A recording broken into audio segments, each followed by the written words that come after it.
என்னது Pat Cummins SRH captain பண்ண மாட்டாரா? இல்ல பாஸ், கேப்டன் பண்ணுவாரு வந்ததுக்கு அப்புறம்.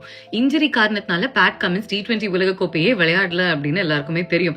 He is still taking a little bit of time to rejoin the SRH camp, which means the first few matches that SRH plays will have a brand new captain, a first time captain. Not Abhishek Sharma, it's going to be his dear buddy Ishan Kishan.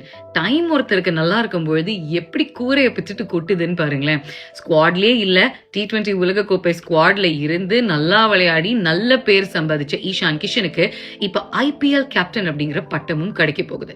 For all the Abhishek Sharma fans who are wondering why not our boy அப்படின்னு கேட்டீங்கன்னா, there is a simple answer to that. Ishaan Kishan ஏற்கனவே Jharkhand captain பண்ணி ஸ்மாட்ல ஒரு 100 அடிச்ச ஃபைனல்ல ட்ரோஃபியை ஜெயிச்சதுக்கு அப்புறம் தான் he came back into the spotlight. So captaincy அவருக்கு புதுசு கிடையாது. But this is the big stage. It's the IPL. The world's best bowlers, batters and captains எல்லாருமே ஒரே இடத்துல assemble ஆவாங்க. அங்க Ishaan Kishan can he make his mark அப்படிங்கிறது ஒரு கேள்வி. பேட் கமின்ஸ் இல்லாம SRH உடைய bowling unit எவ்வளவு கஷ்டப்பட போகுது அப்படிங்கிறது இன்னொரு பாயிண்ட். பட் அதெல்லாமே we will reserve for another conversation. For now நீங்க சொல்லுங்க, Ishaan Kishan as SRH's new captain even if it's for a few games. இத பத்தி நீங்க என்ன நினைக்கிறீங்கன்னு காமெண்ட்ஸ்ல எடுத்து விடுங்க.